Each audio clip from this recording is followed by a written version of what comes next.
Blood streaked across the oak coffin lid as Grimm collapsed on top of it. The German shepherd's muzzle dripped red onto the polished wood where Orion Falk lay, a man who'd given 40 years to the Navy, now mourned by only 7 people in this empty Montana church. 6 months earlier, Orion had stood before a military tribunal. The judge's gavel cracked like a gunshot. Stripped of rank, pension revoked, Orion Falk. You are hereby convicted of falsifying reports and slandering fellow servicemen regarding the 1985 arms incident. The old man had died penniless, disgraced, alone. Now Grimm trembled violently, struggling to stay upright on the coffin, his 8-year-old body racked with pain. The sparse crowd whispered, "Dog of a traitor." Only one person wept, Ethan Falk, 22, forbidden by his own father to attend. Grimm's eyes fixed on the coffin's right corner, unmoving, protecting something. The funeral director stepped forward. "We need to remove the animal now." Leave a like and share your thoughts in the comments, along with the city you're watching from. Now let's continue with the story. Doctor. Sarah Mitchell grabbed Ethan's arm and pulled him toward the church vestibule. The veterinarian's face was drawn tight with urgency. "Ethan, I need to tell you something about Grimm." She glanced back at the dog sprawled across the coffin, sides heaving. "I examined him yesterday when your grandfather asked me to check why he wasn't eating. The blood tests came back this morning." Ethan's stomach dropped. "What is it?" "Terminal blood cancer. Acute lymphoblastic leukemia. Stage 4. Sarah's voice cracked. "He has 48 hours at most. Maybe less given the stress and the bleeding.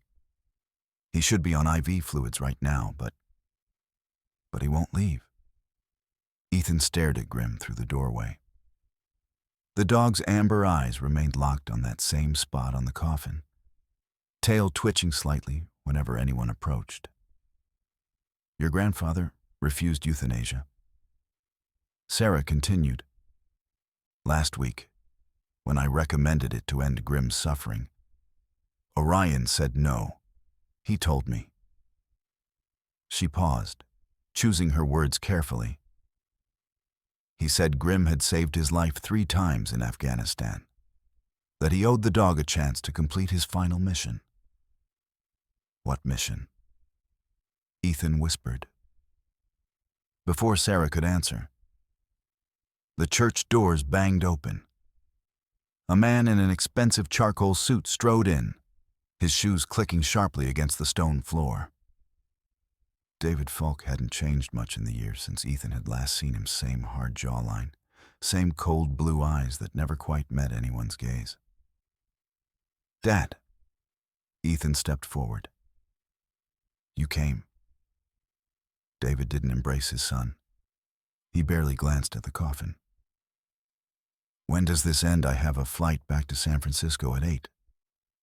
The words hit like a slap. "Opa just died. Don't you want to?" "Want to what?" David's voice was flat, emotionless.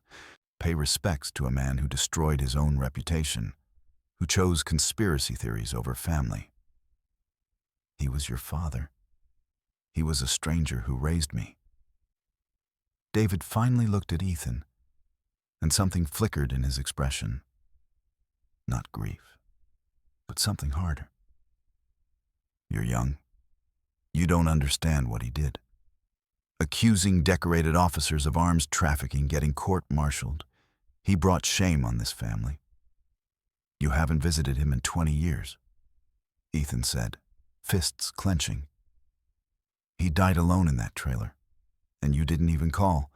Now he's dead and you still don't care." David's jaw tightened. "I cared enough to stop you from wasting your college fund visiting a disgraced old man every summer. But you went anyway, didn't you, behind my back?" The funeral director, a thin man named Howard, appeared beside them, clipboard in hand. "Excuse me, gentlemen. I need to discuss the timeline. The cremation is scheduled for 6 tomorrow morning. That gives us." He checked his watch. 13 hours. We need to close the casket by midnight for transport to the crematorium. Fine. David turned to leave. Wait. Ethan moved to block him. What about Grim? What about him? He's sick, he's dying, and he won't leave Opa's coffin. David shrugged. Then have him put down? He's just a dog. Sarah stepped between them. With all due respect, Mr. Falk, Grim is a military working dog. He served 3 tours. There are protocols. I don't care about protocols. David pushed past them and walked toward the exit, then stopped. Without turning around, he said, "Ethan, you have until midnight. Then we're closing that coffin and ending this circus. If the dog is still alive, deal with it." The door slammed shut behind him. Ethan stood frozen, rage and helplessness warring in his chest. 13 hours. Grim had 48 hours to live, but only 13 before the coffin would be sealed forever. He walked back into the sanctuary. Grim hadn't moved. The dog's breathing was labored now, each inhale rattling in his chest. But those eyes, those intelligent, focused eyes, never wavered from the right corner of the coffin. Ethan knelt beside the casket. "What are you protecting?" "Boy. What did Opa want you to guard?" Grim's tail gave a weak thump. "Opening the coffin requires a court order," Howard said quietly behind him. "Without it, it's desecration of human remains. A felony." "How long does a court order take?" 2 to 3 days. Maybe a week. 13 hours. Ethan pressed his forehead against the cool wood of the coffin. Inside, his grandfather lay in his navy dress blues, hands folded over his chest. Outside, Grim was dying to protect whatever secret Orion had left behind, a secret that would be cremated at dawn. The church doors opened again. Ethan looked up, expecting another mourner. Instead, he saw a man he didn't recognize, middle-aged, wearing a dark coat, moving with the careful precision of someone who'd been trained to go unnoticed. The stranger's eyes went straight to the coffin, then to Grim, then to Ethan. And he smiled. By 8 o'clock that evening, the church was empty except for Ethan, Grim, and the silence of the dead. Howard had locked up and gone home. Sarah had left supplies of E-fluids, pain medication, syringes, but Grim refused to let anyone touch him except Ethan. The dog lay across the coffin like a sentinel, blood crusting on his muzzle, eyes never leaving that corner. Ethan made his decision. He'd brought tools in his backpack, a screwdriver, a small pry bar, his phone with the flashlight on. If there was something hidden in or on the coffin, he had 11 hours to find it before his father's deadline, before cremation destroyed whatever truth Grim was dying to protect. His hands shook as he approached. "I'm going to help you, boy. Just hold on." Grim's tail thumped once. Ethan wedged the screwdriver under the coffin's edge seam, testing whether the lid could be lifted without fully opening it. If he could just peek inside, see if anything was tucked into the lining, the church doors opened. Ethan spun around, heart hammering, sliding the tools behind his back. The man from earlier stepped inside, carrying a bouquet of white roses wrapped in cellophane, up close. He looked to be about 40, with graying temples and wire-rimmed glasses that gave him a professorial air. He wore a wedding ring.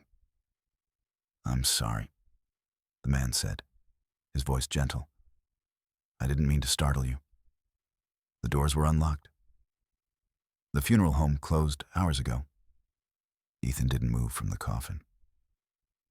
"I know. I came earlier. But there were too many people. I prefer to pay my respects privately." He stepped closer, extending a hand. "Kurt Brennan, I served with your grandfather. Well, not directly different units. But we crossed paths in Kabul back in '85. Ethan reluctantly shook his hand. Kurt's grip was firm, practiced. "I didn't see you at the service. I was in the back. I slipped out before the receiving line." Kurt's eyes moved to Grim. "Is that the famous Grim Orion used to tell stories about this dog? Said he was the best working dog the K9 unit ever produced? You knew Opa well. Well enough." Kurt moved closer to the coffin, setting the roses on a nearby pew. "I heard what happened with the court-martial. Terrible business. Orion was always too idealistic for his own good." Something in the way he said it made Ethan's skin prickle. Too idealistic, not innocent, not wrongly accused. Kurt reached toward the coffin. "May I?" Before Ethan could answer, Grim's head snapped up. The dog's lips curled back, revealing blood-stained teeth. A low growl rumbled from his chest, the first sound he'd made in hours. Kurt froze. "Easy, boy. I'm just here to say goodbye." But Grim lurched to his feet, swaying from weakness, hackles raised. The growl deepened into something primal, a warning that transcended species. "Sir, I think you should step back," Ethan said. Kurt's hand was inches from the coffin's edge, from that exact corner where Grim had been staring all day. "I just want to touch the casket. To honor..." Grim launched himself off the coffin with a snarl. Despite his illness, despite the cancer eating through his body, the German shepherd moved with the precision of his military training. He clamped his jaws around Kurt's wrist and pulled him away from the coffin with violent force. Kurt screamed. Blood sprayed across the floor as Grim's teeth tore through flesh. "Grim, no." Ethan grabbed the dog's collar and yanked, but it was like trying to move a boulder. "Let go." The church's security alarm exploded into sound, a piercing wail that shattered the night. Motion sensors. The funeral home had motion sensors. Ethan finally pulled Grim free. The dog stumbled, coughing up blood, but positioned himself between Kurt and the coffin, still growling through the gore in his mouth. Kurt clutched his mangled wrist, face white with shock and pain.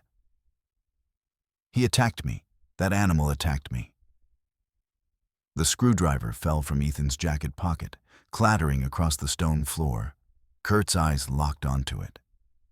Then to Ethan.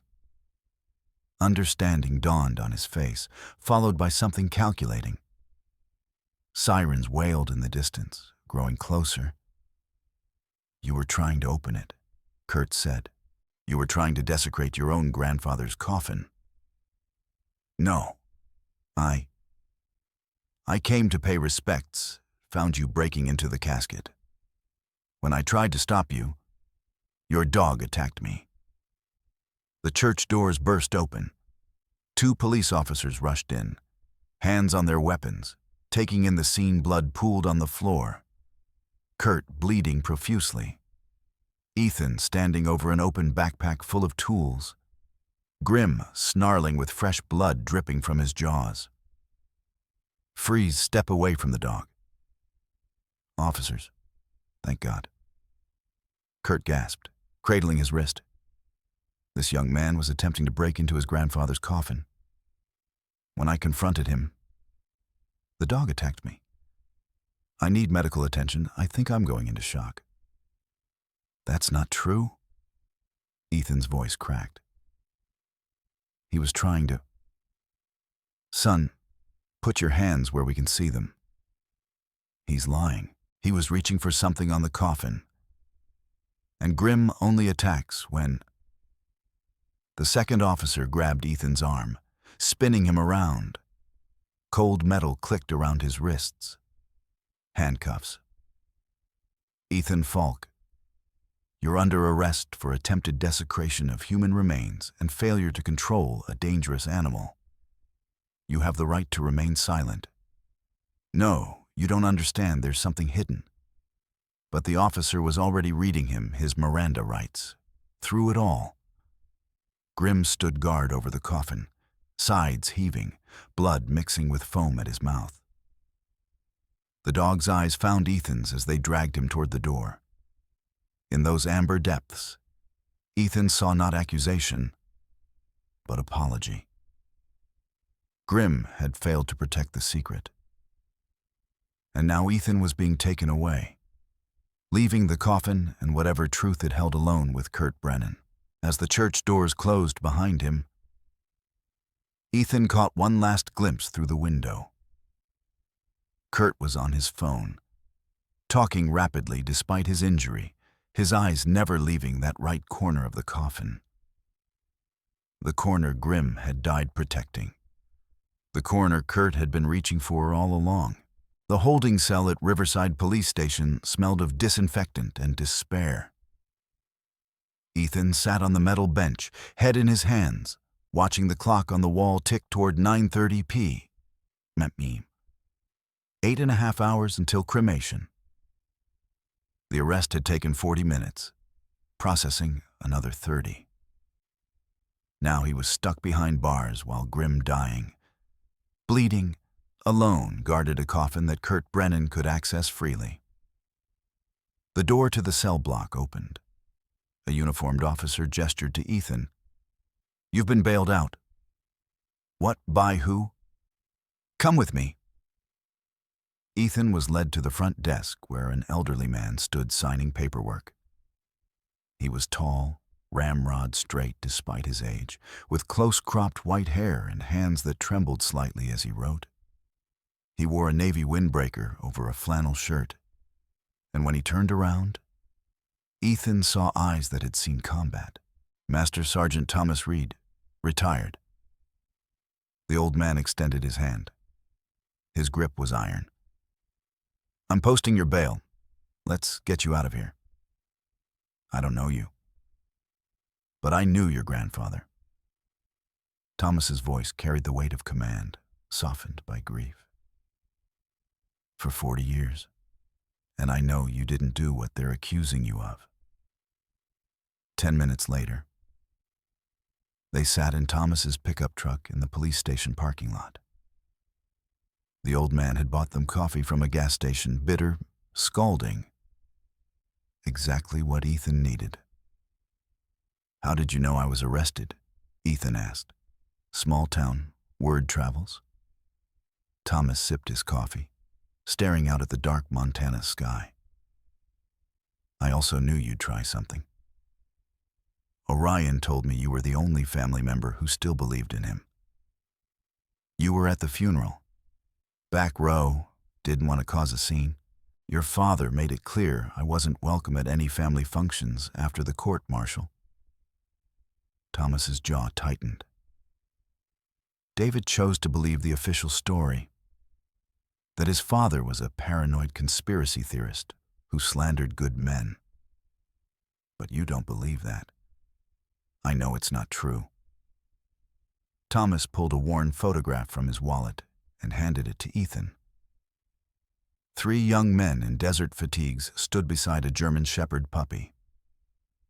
Ethan recognized his grandfather, immediately younger, leaner, with that same gentle smile. The man in the middle was black, built like a linebacker, with sergeant stripes on his sleeve.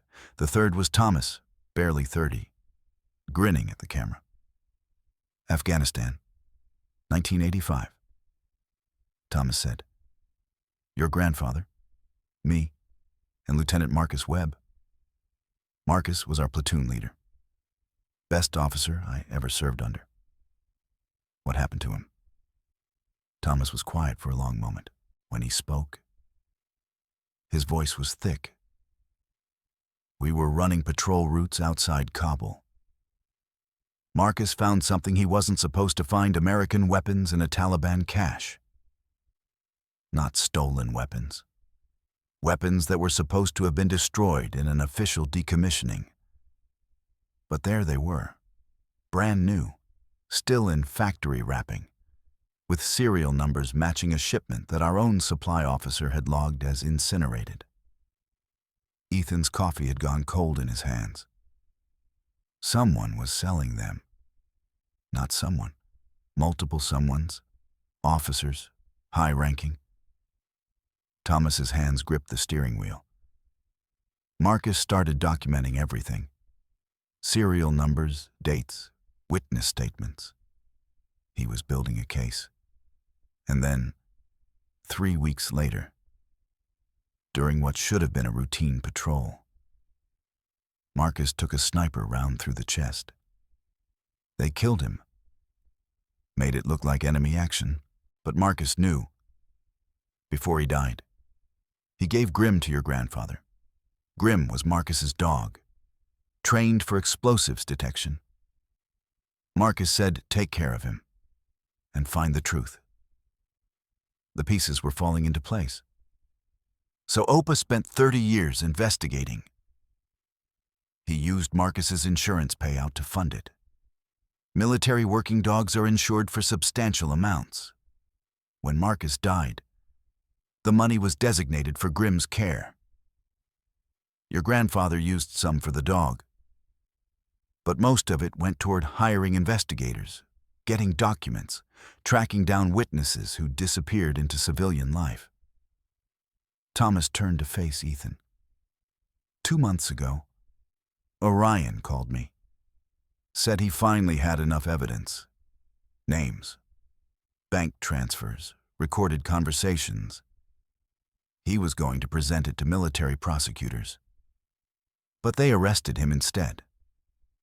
Court-martialed him on fabricated charges, seized all his evidence, destroyed his reputation so thoroughly that when he died, only 7 people came to his funeral.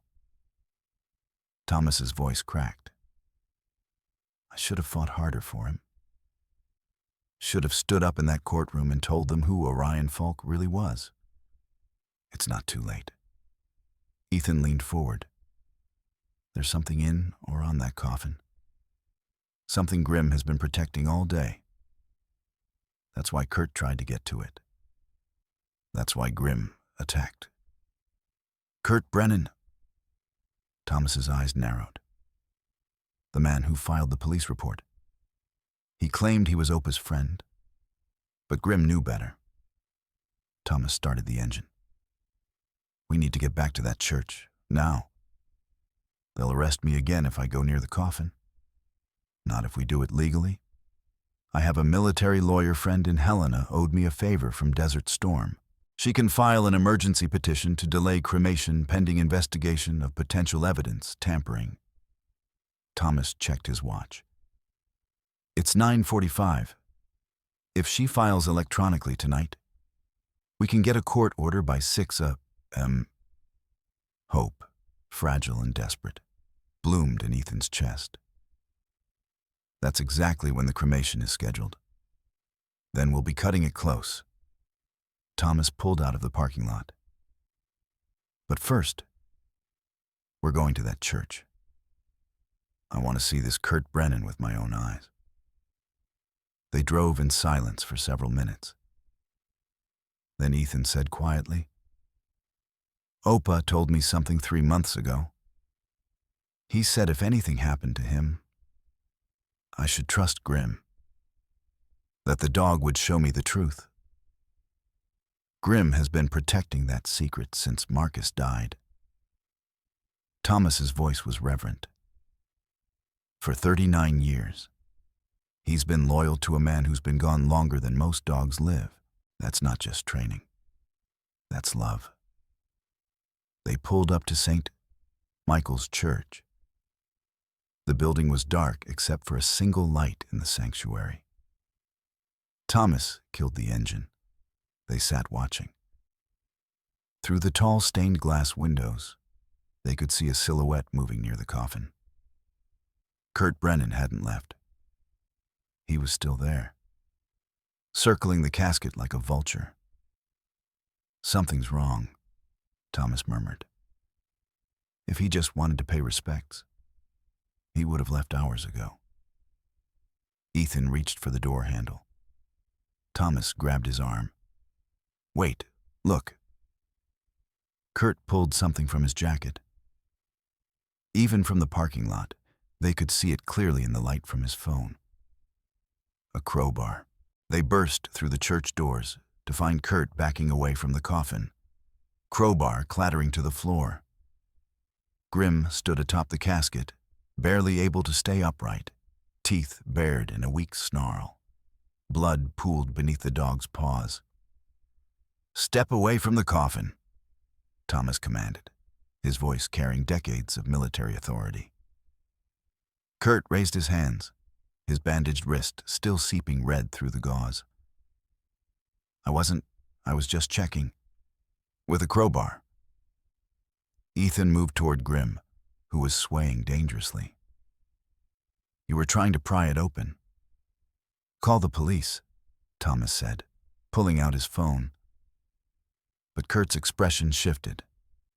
The frightened, cornered look vanished, replaced by something colder, professional. "Go ahead, call them. I've already filed my report about the vicious animal attack, about finding you with burglary tools, about a disturbed young man obsessed with desecrating his grandfather's corpse. You son of a..."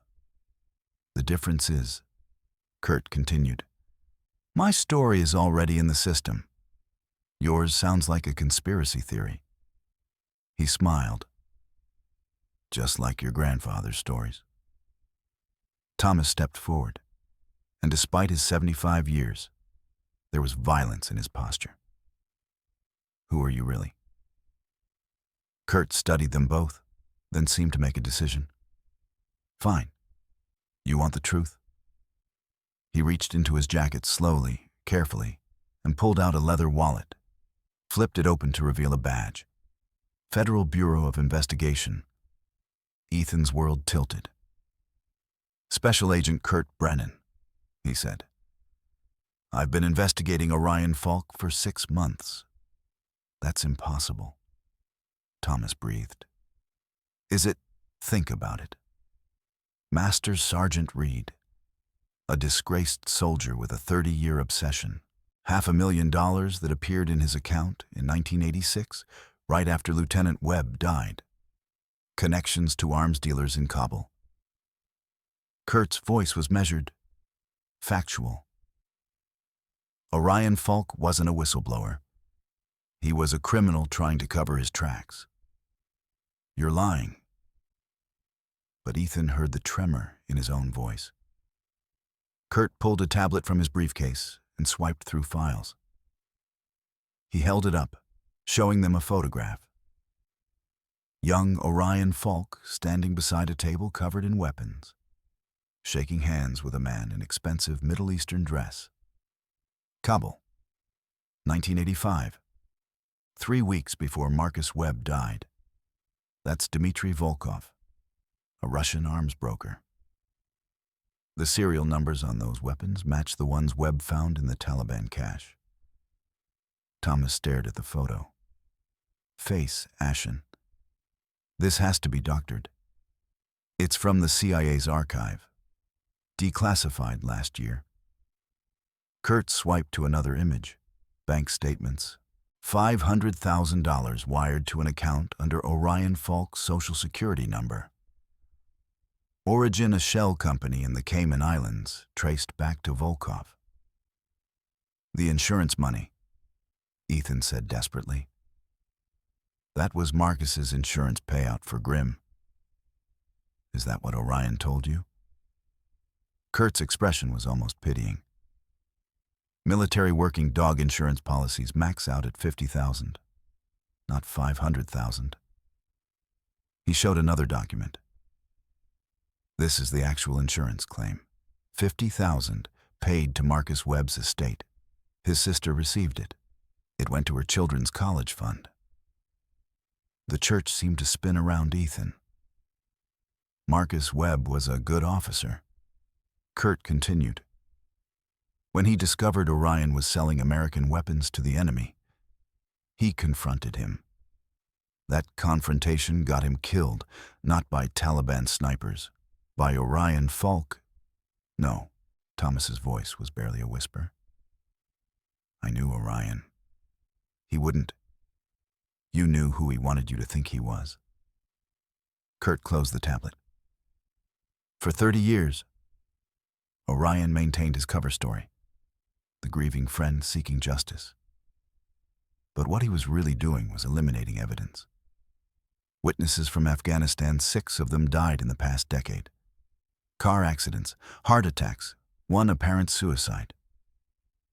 He paused. Your name was on his list. Master Sergeant Reed. You were next. Thomas sat down heavily on a pew. The court-martial wasn't a cover-up. Kurt said, it was justice. When Orion realized we were closing in, he tried to go public with a fabricated story about corruption, make himself look like the victim. The Navy saw through it. Ethan's knees felt weak. He gripped the edge of the coffin for support. Grim whimpered, pressing against his hand. And this dog? Kurt gestured at Grim. Has been trained to protect whatever Orion hid in or around that coffin. Probably the real evidence of his crimes. Financial records. Communications with foreign agents. That's why I need to examine it. You can't just... I have a federal warrant. Kurt pulled papers from his briefcase. Signed by a judge this afternoon. To open and search Orion Falk's coffin for evidence in an ongoing investigation into international arms trafficking and murder. The doors opened again. 2 police officers entered, along with Howard, the funeral director, looking apologetic.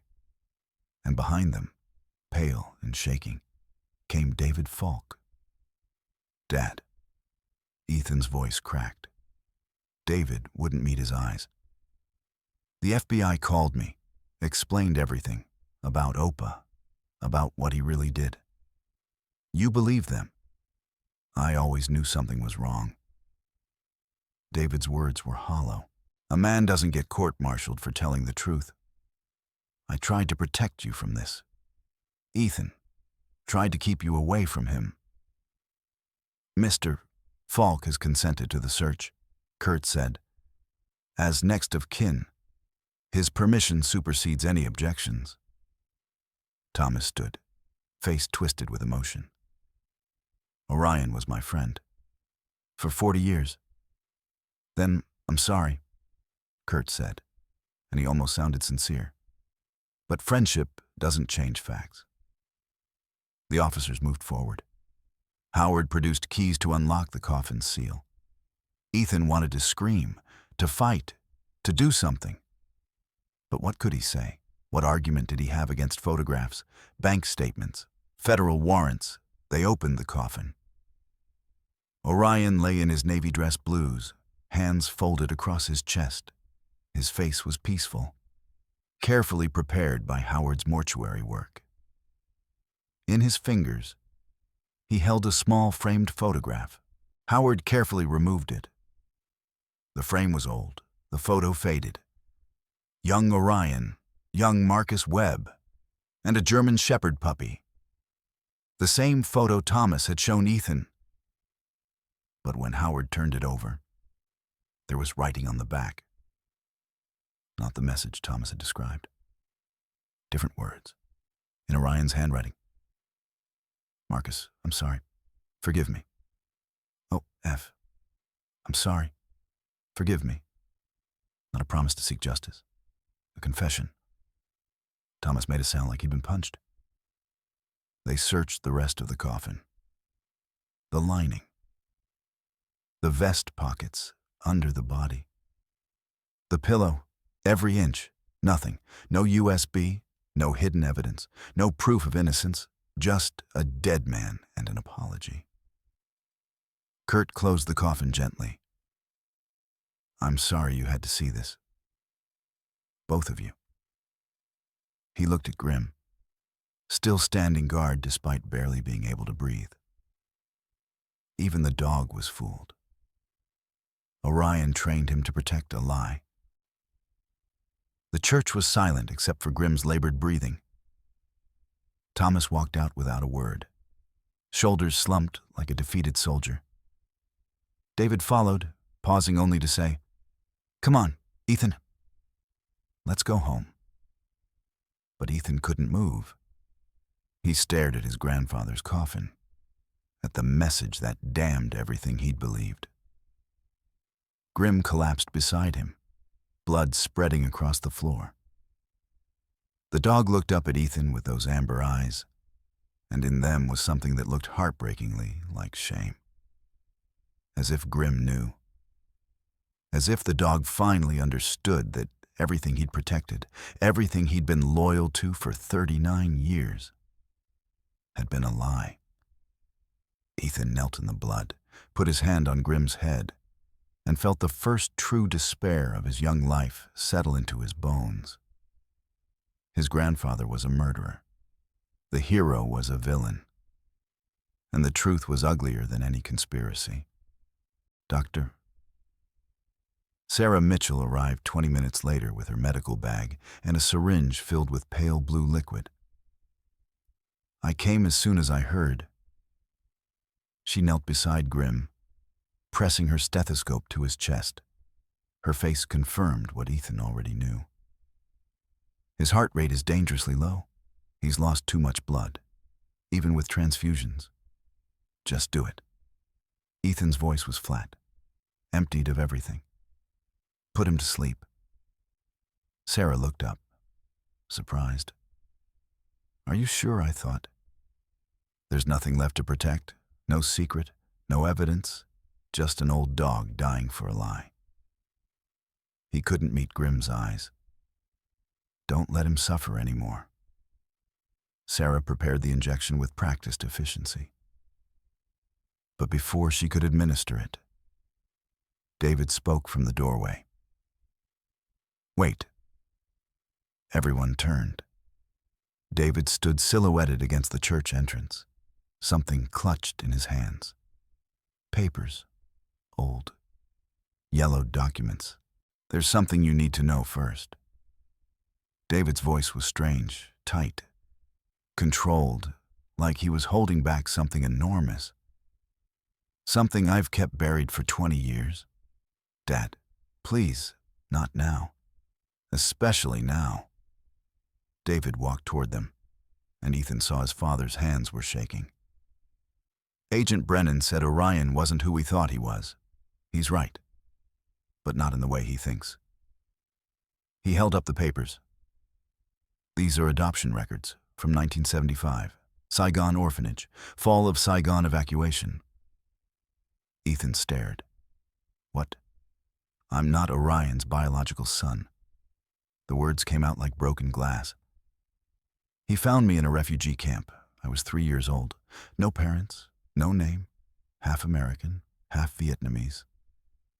Nobody wanted mixed-race orphans back then. We were reminders of a lost war. Why are you telling me this now? David's composure cracked, because I thought for 20 years he only took me to hide, to blend in. A single man fleeing Afghanistan with a dead officer's dog would look suspicious. But a single father with a toddler, that looked normal. Safe. Dad. I found these papers when I was 25. Searched for my birth certificate for a visa application and discovered the truth. No birth certificate, just adoption papers and a fake identity Orion created. David's eyes glistened. I confronted him. Asked if he'd ever loved me or if I was just convenient. The church was silent except for Grimm's labored breathing. He said he loved me, but I didn't believe him. How could I? David's voice broke. I was a prop in his cover story, a tool. So I left. I took you, Ethan. And I left. Told myself I was protecting you from a man who used people.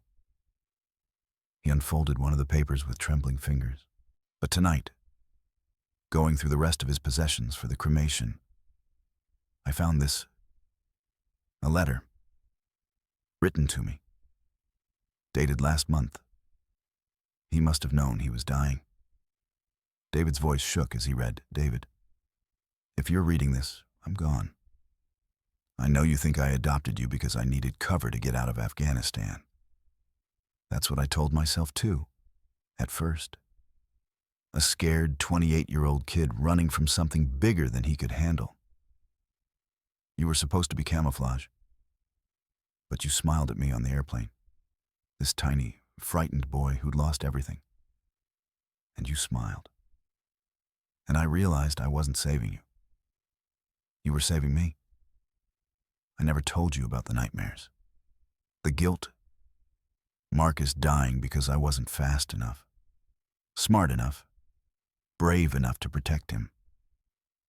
I was drowning in it. But then you'd wake up crying, and I'd hold you. And suddenly I had a reason to keep going. You weren't a tool, David. You were my son. The only good thing I ever did. I'm sorry I couldn't prove my innocence. Sorry you'll grow up thinking your father was a criminal. But I need you to know, even if I failed at everything else, I never failed at loving you. Dad. David folded the letter, tears streaming down his face. I abandoned him. I kept Ethan from him. I let him die alone because I was too proud, too hurt, He couldn't finish. Ethan stood frozen, watching his father collapse under the weight of 20 years of regret. All those summers, David whispered. When you snuck off to visit him. I knew. I could have stopped you. But I didn't. Because some part of me hoped you'd find something I'd been too angry to see. He looked at Grim, barely conscious on the floor. This dog loved him. Marcus loved him. You loved him. Everyone who actually knew Orion loved him. But I threw that away because of suspicion and pride. Sarah touched Ethan's shoulder gently. I need to know. Are we proceeding with euthanasia? Ethan looked down at Grim. The dog's eyes were half closed, breath rattling, dying. The coffin would be sealed at midnight, 20 minutes from now. Then cremated at dawn.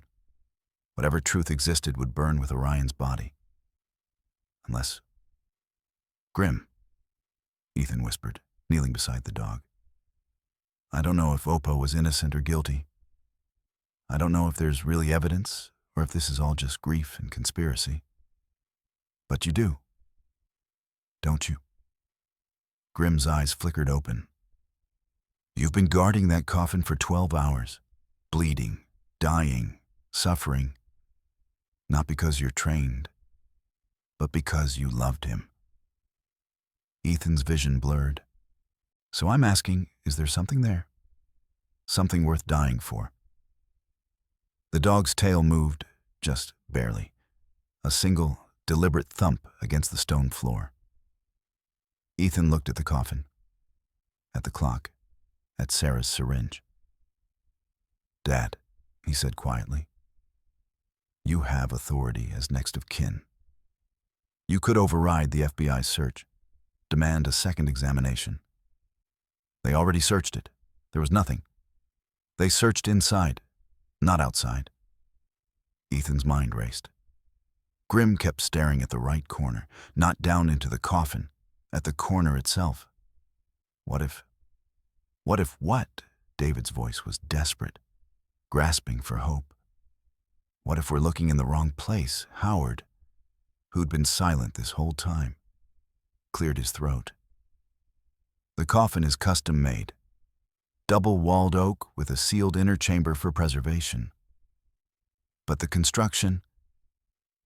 He hesitated. There are hollow spaces in the frame. For structural support, Ethan's heart hammered. Could you hide something in those spaces? Theoretically, but we'd have to disassemble the coffin to check. That would require desecration of human remains. Ethan finished. A felony. The clock read 11:43 p.m. In 17 minutes, the funeral home would seal the coffin permanently. In 7 hours, it would be ash. Sarah held up the syringe. Ethan, Grim is suffering. We need to decide. Ethan looked at his father. David looked back. And in his eyes was the same question that had haunted him for 20 years. What would a good son do if we're wrong? Ethan said, I go to prison for destroying Opa's coffin. You lose your reputation for supporting me. And we prove Agent Brennan right, that we're just conspiracy theorists who can't accept the truth. And if we're right, David asked, then we find out who Orion Falk really was. Father and son stood in the silence of the church, both knowing what the choice meant. Grim's breathing grew shallower. Ethan made his decision. Sarah, don't use the injection. Not yet. He turned to Howard. How long would it take to disassemble the coffin frame? 2 hours, maybe 3. We have 17 minutes before you're legally required to seal it. What are you saying? Ethan pulled out his phone and opened the camera. I'm saying we document everything, every step.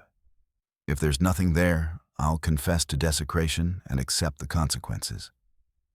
But if there is something, then we find the truth. David finished. His voice was steel. Do it. I authorize it as next of kin. Howard looked between them, weighing his career against the desperation in their faces. Then he pulled out his tools.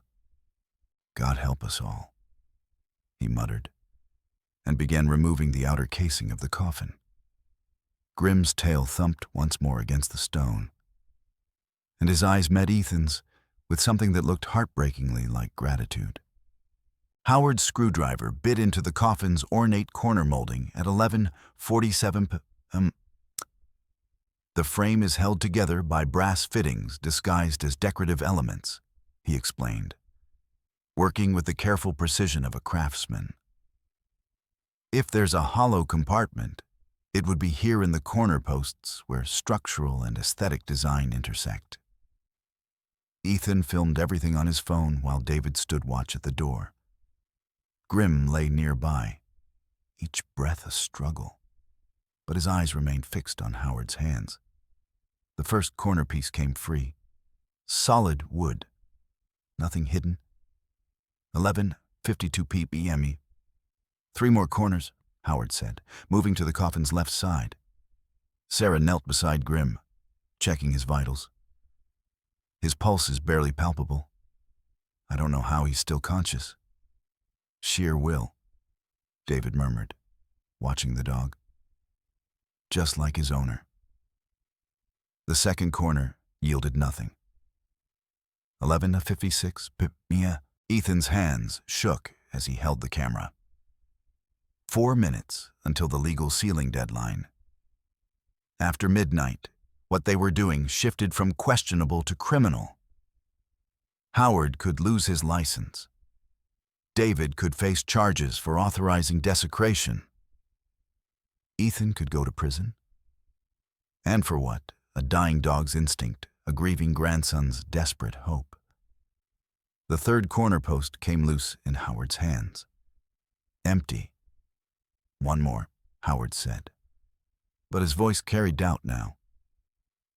He moved to the right rear corner, the exact spot Grim had been staring at all day. 11:58 p.m. Howard worked the screwdriver into the seam. The decorative brass fitting resisted, then gave way with a soft click.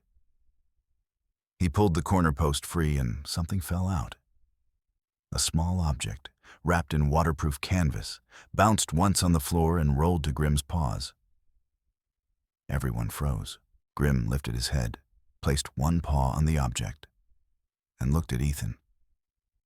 With trembling hands, Ethan picked it up. The canvas was tied with wire, sealed with wax. He unwrapped it carefully, aware of his father's sharp intake of breath, Howard's muttered prayer, Sarah's gasp. Inside was a USB drive. Not modern.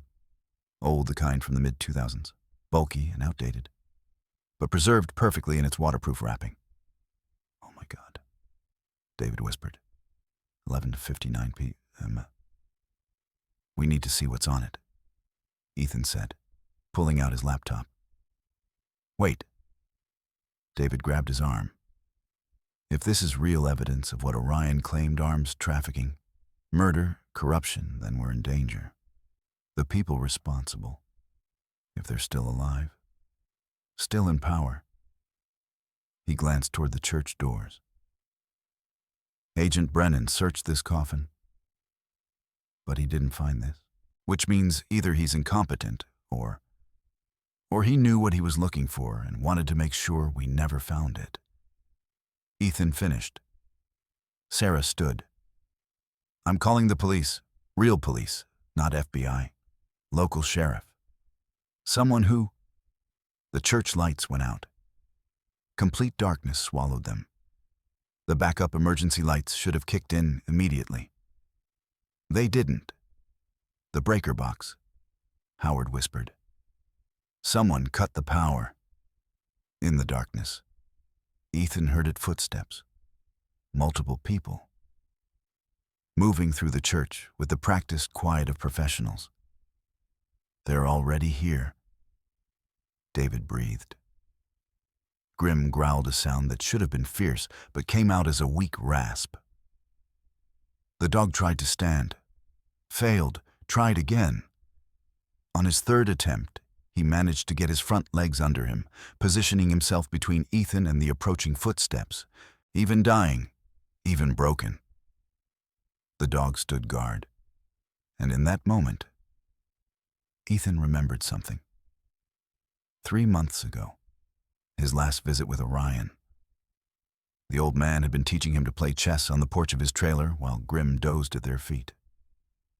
"Ethan," Orion had said, moving his knight. "What's the most important piece on the board? The king. If you lose him, you lose the game." "Wrong." Orion smiled. "The most important piece is the one you're willing to sacrifice. Because that's the piece that tells your opponent what you're really protecting." At the time, Ethan hadn't understood. Now, in the darkness, with Grimm barely able to stand but still positioning himself as a shield, the lesson crystallized. Grimm was the sacrifice Orion had been willing to make. Not because the dog meant nothing, but because he meant everything. A loyal guardian who would protect the truth even when Orion couldn't.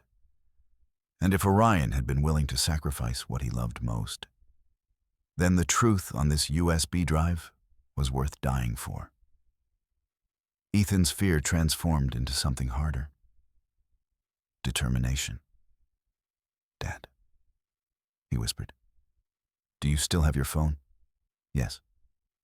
"Start a Facebook live stream.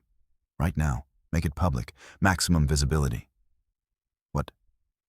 If something happens to us, the world needs to know why?"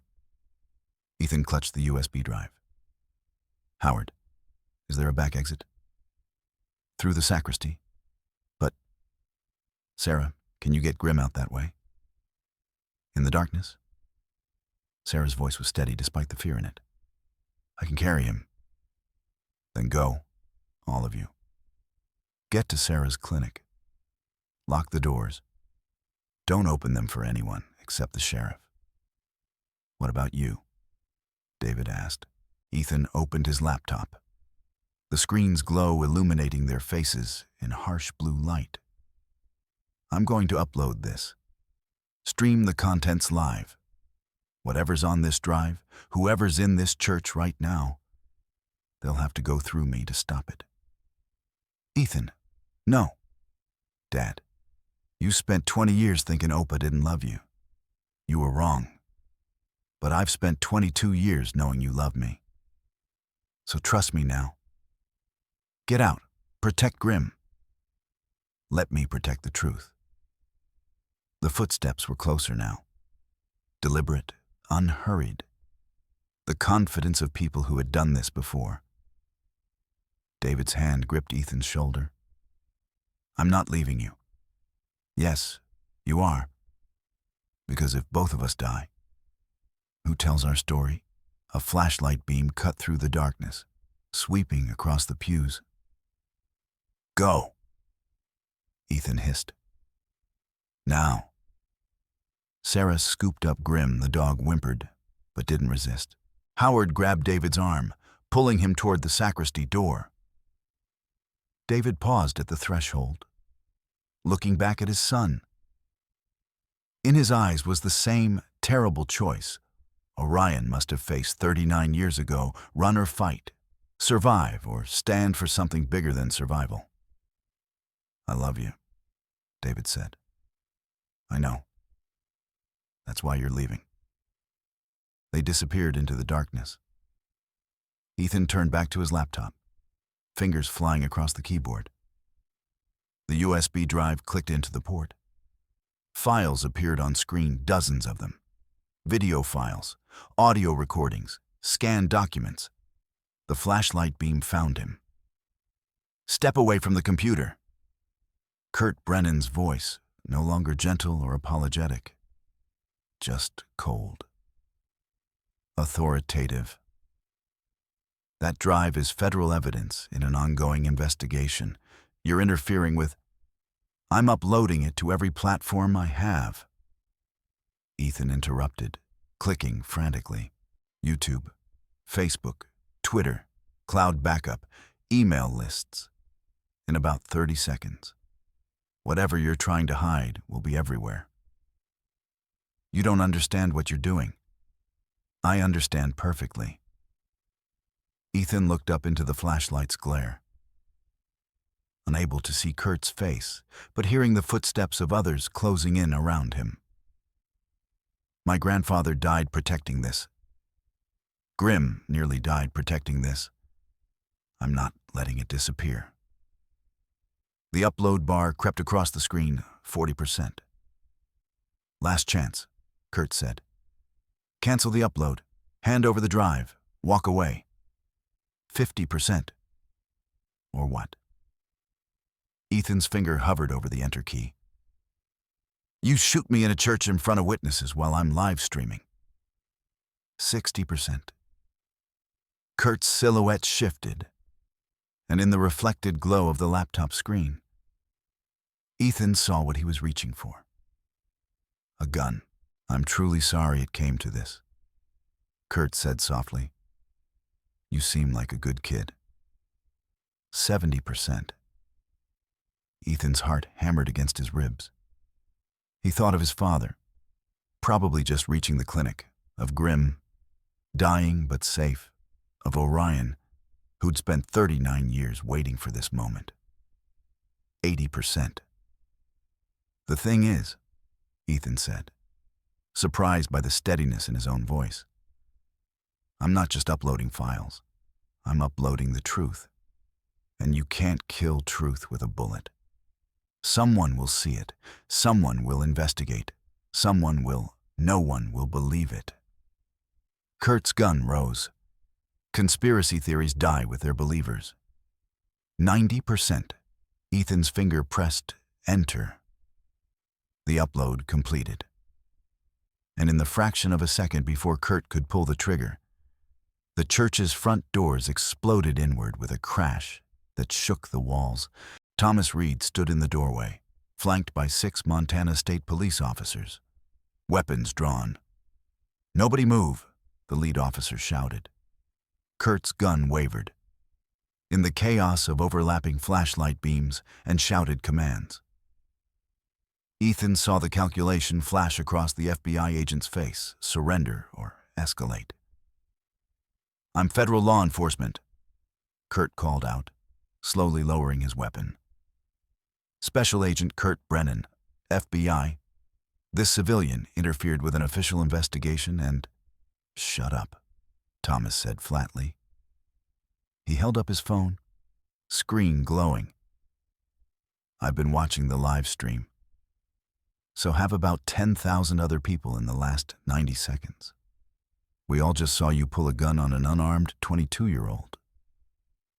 Kurt's expression shifted surprise, then anger, then something more dangerous and the cornered desperation of a man watching his world collapse. On Ethan's laptop screen, the first video file began auto-playing. Orion's face filled the frame, gaunt from illness, but eyes blazing with purpose. "My name is Master Sergeant Orion Falk, United States Navy. If you're watching this, I'm dead. And the men who killed Lieutenant Marcus Webb in 1985 think they've won." The church fell silent, except for Orion's recorded voice. "On August 14th, 1985, Lieutenant Webb discovered American weapons M16 rifles, M249 light machine guns, AT-4 anti-tank rockets in a Taliban weapons cache outside Kabul. The serial numbers matched a shipment that had been officially logged as destroyed in a decommissioning operation 3 months prior." Kurt lunged for the laptop. 2 officers tackled him before he made it 3 steps. He hit the stone floor hard, cursing, fighting against the hands forcing him down. "Let me go. That's classified information. National security." "Keep watching," Thomas said coldly to the officers. Orion's video continued. "Marcus confronted our commanding officer, Colonel Richard Harrison, with the evidence. Harrison promised to investigate. 6 days later, Marcus was shot during a routine patrol.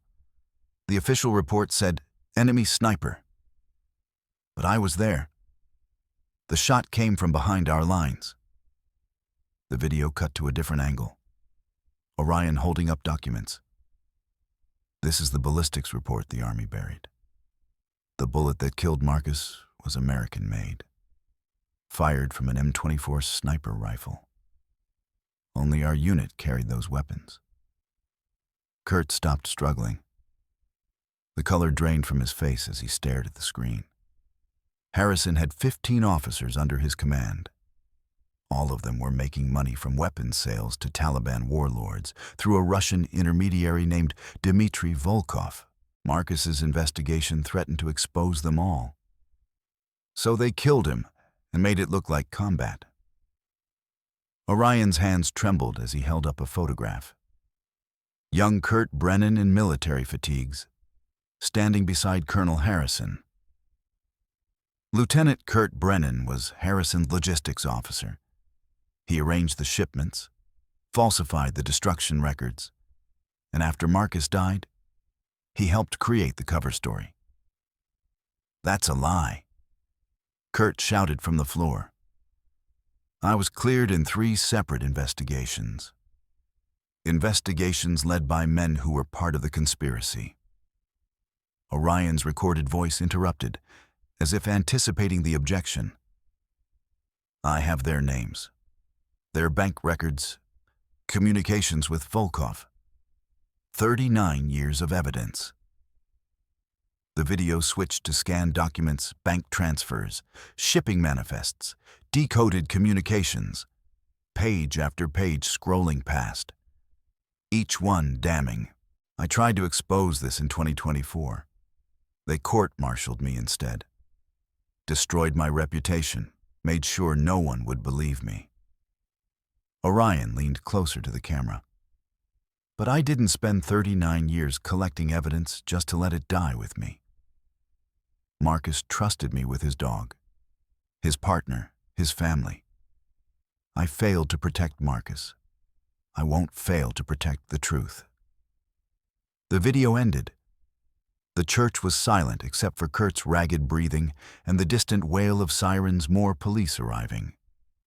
Drawn by Thomas's call and the viral spread of the stream, Ethan's phone was exploding with notifications.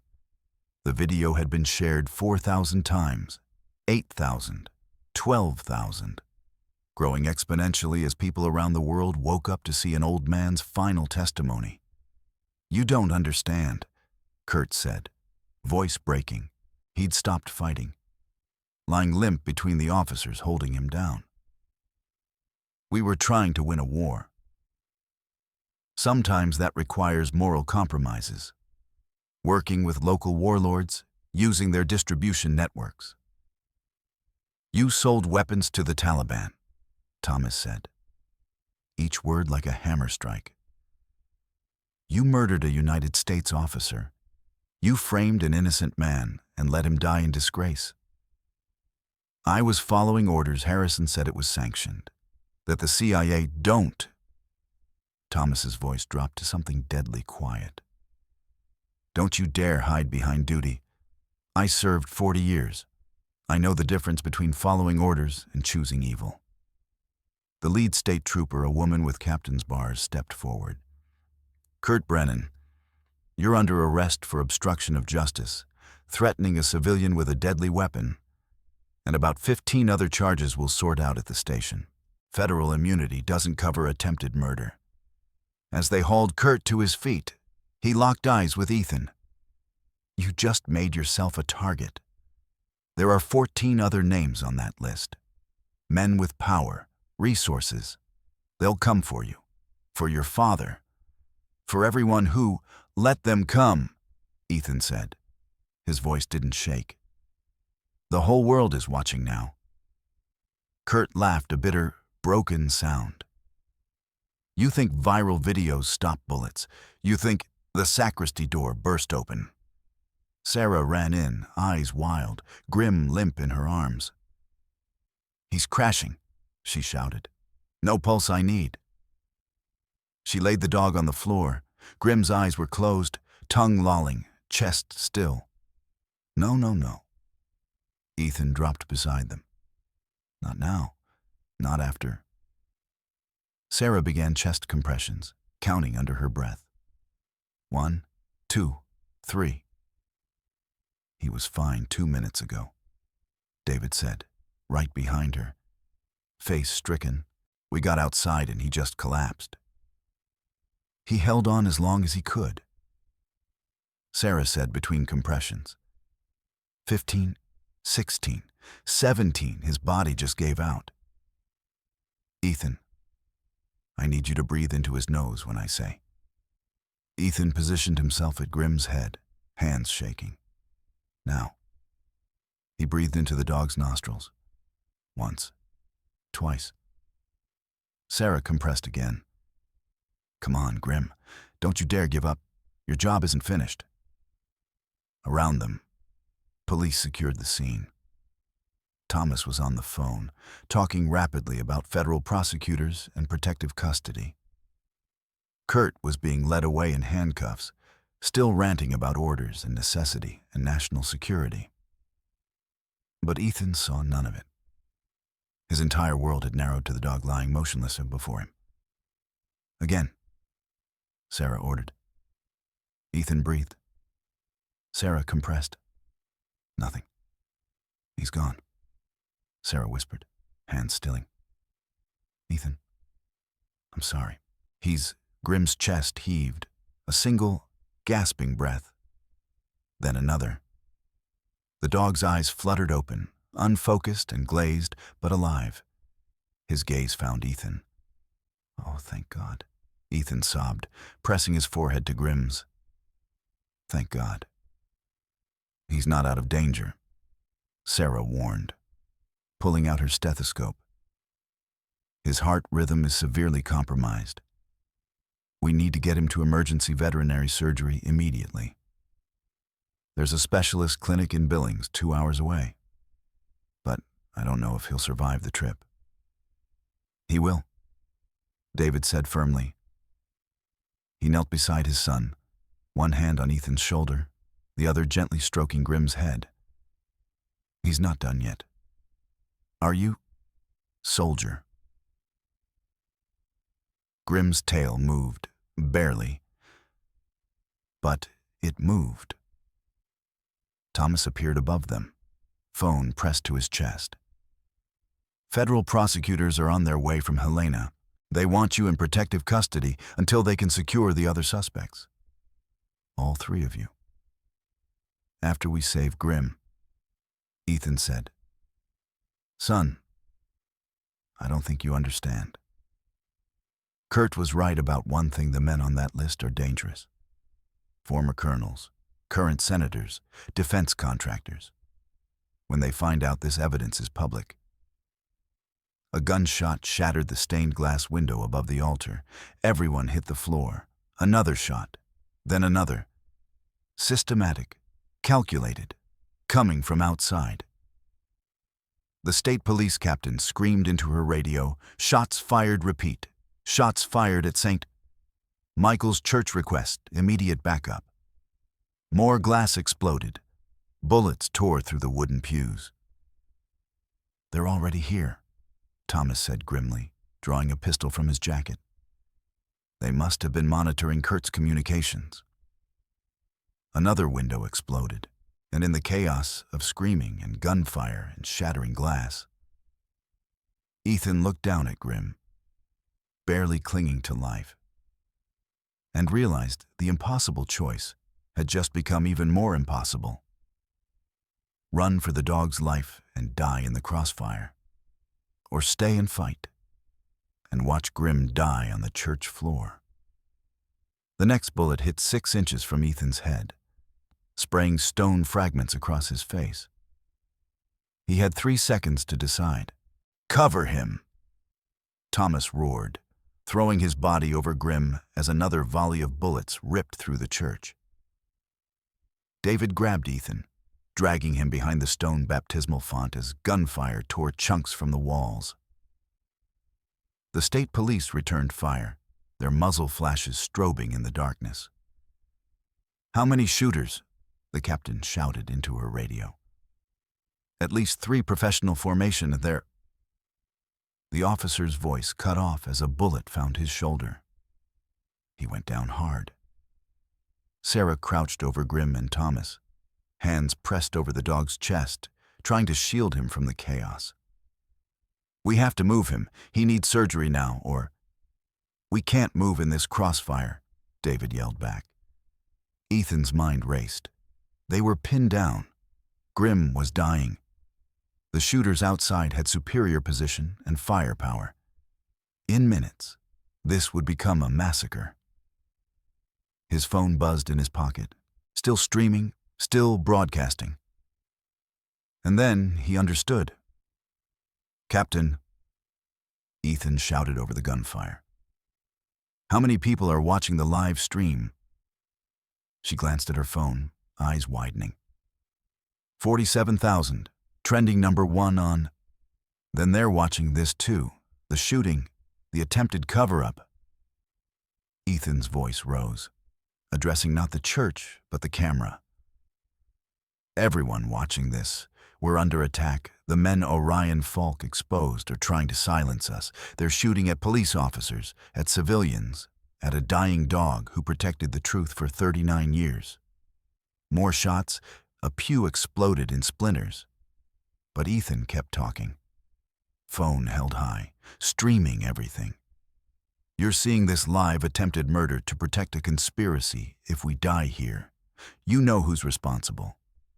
The names are in those files: Colonel Richard Harrison, Senator James Kellerman, defense contractors Warren and Mitchell. They sold weapons to our enemies, and they're willing to... The gunfire stopped. Silence crashed down, more shocking than the noise. Through the shattered windows, Ethan heard sirens, not just a few, dozens. A wall of sound growing closer, The captain's radio crackled. State police, FBI, and county sheriff units arriving on scene. Media helicopters inbound. Sir, you've got half the state converging on your location. Orders. Thomas slowly lifted his head. They can't kill us now. Too many witnesses.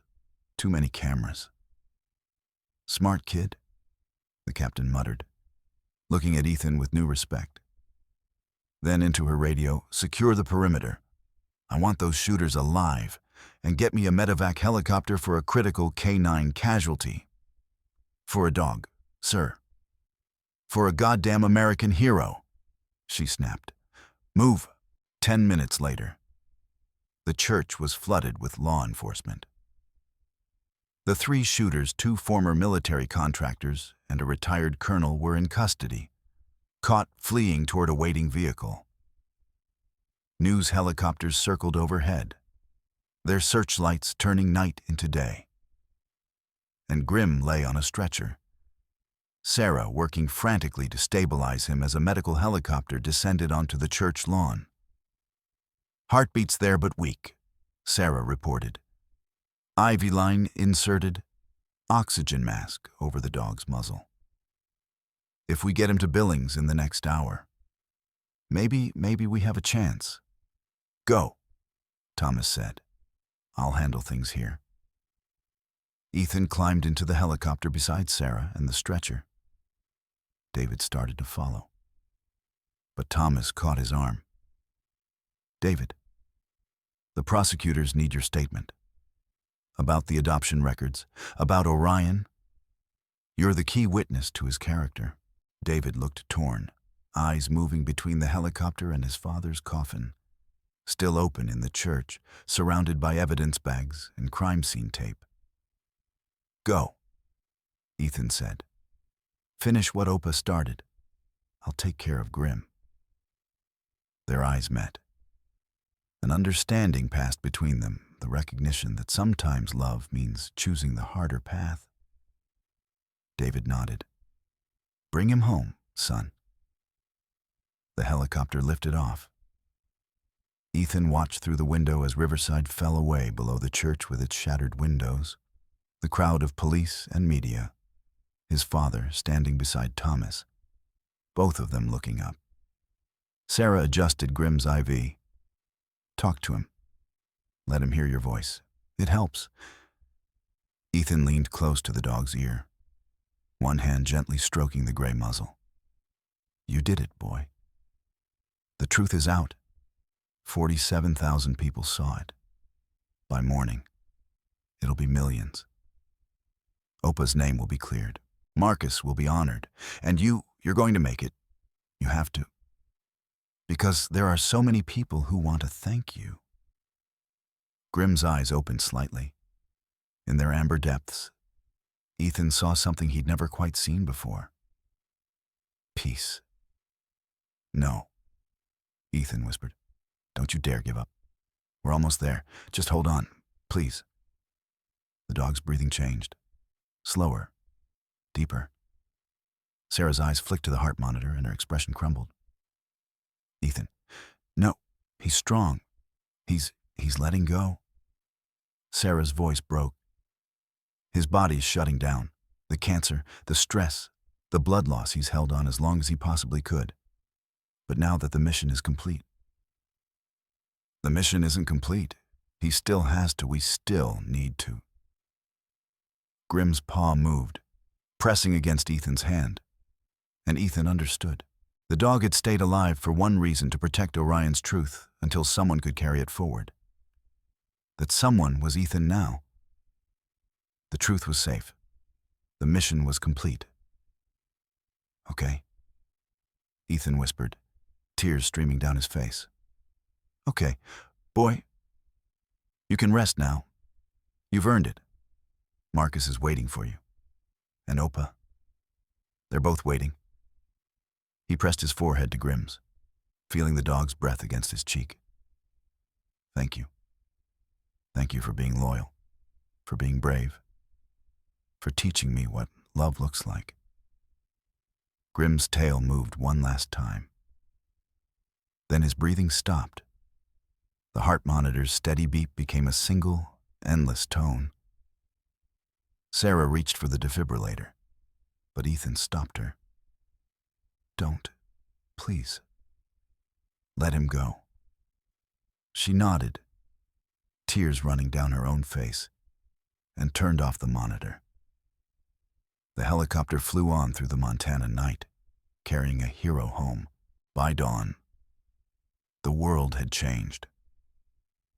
The video had been viewed 18 million times. News networks were running segments on Orion Falk's vindication. Federal prosecutors had arrested 7 of the 15 men named in the evidence, with warrants issued for the others. Colonel Harrison, suffering from dementia in a nursing home, was being questioned. Senator Kellerman had resigned. The defense contractor's stocks had crashed. And in Billings, Montana, Ethan sat in a veterinary hospital's waiting room, holding Grimm's collar. David arrived at 6 exhausted. Still in his blood-stained clothes from the church, he sat beside his son without speaking, and together they mourned. Thomas arrived an hour later with Howard, the funeral director. "The Navy is requesting permission to enter Orion at Arlington National Cemetery," Thomas said quietly. "Full military honors. They want to do a joint ceremony, Orion and Grimm together, if you'll allow it." Ethan looked at his father. David's eyes were red, but clear. "Yes," David said. "Opa would want that. To be with Marcus's dog, with the partner who never abandoned the mission.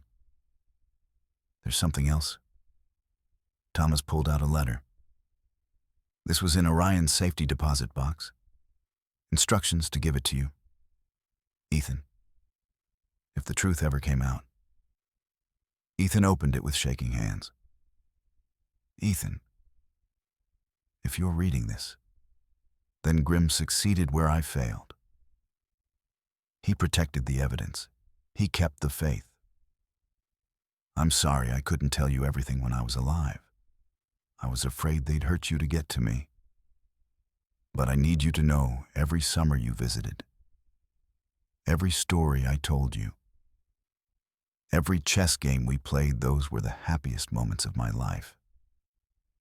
Your father thinks I didn't love him, but I loved him from the moment he smiled at me on that evacuation flight. And I loved you from the moment you were born. You were never supposed to be part of this fight. But now that you are, I know you'll do what's right. Take care of your dad. Help him forgive me. Help him forgive himself. And take care of Grimm. When his time comes, let him go with dignity. He's earned his rest. You're a good man, Ethan. Better than I ever was. Love." Opa Ethan folded the letter carefully and put it in his pocket. "The nation owes you a debt," Thomas said. "Both of you. What you did took courage. We didn't do it for the nation," David said quietly. "We did it for family."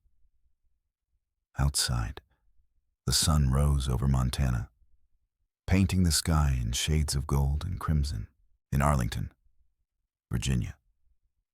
Preparations began for a ceremony that would restore the honor of 2 heroes, a man who refused to let truth die, and a dog who loved him enough to protect that truth for 39 years. The sacrifice had been made. The price had been paid. But the truth would endure. 6 months later, Ethan and David stood before 2 graves at Arlington National Cemetery. The headstones were side by side, Orion's Red Master Sergeant Orion Falk, Navy Cross. He chose truth over silence. Grimm's bore the inscription, "Military Working Dog Grimm, Medal of Valor, Loyalty Beyond Death." David placed white roses on his father's grave. "I wasted 20 years being angry at a man who only ever loved me. He forgave you, Ethan said quietly. The letter said so. I know. But I'll never forgive myself for the time I lost. David's voice caught. For keeping you from him. For not being there when he needed me most. Ethan gripped his father's shoulder. We're here now. That's what matters. Behind them, Thomas stood with other veterans who'd come to pay respects. The ceremony had drawn hundreds of people who understood that some bonds transcend blood, that family is built through sacrifice and loyalty, not just genetics. Gratitude isn't just saying thank you. It's honoring those who stood by us when the world turned away. Family isn't who shares your name. It's who shares your burden. Have you ever been wrongly accused like Orion, left to fight alone, while those who should have believed in you turned away? How did you find the strength to keep going?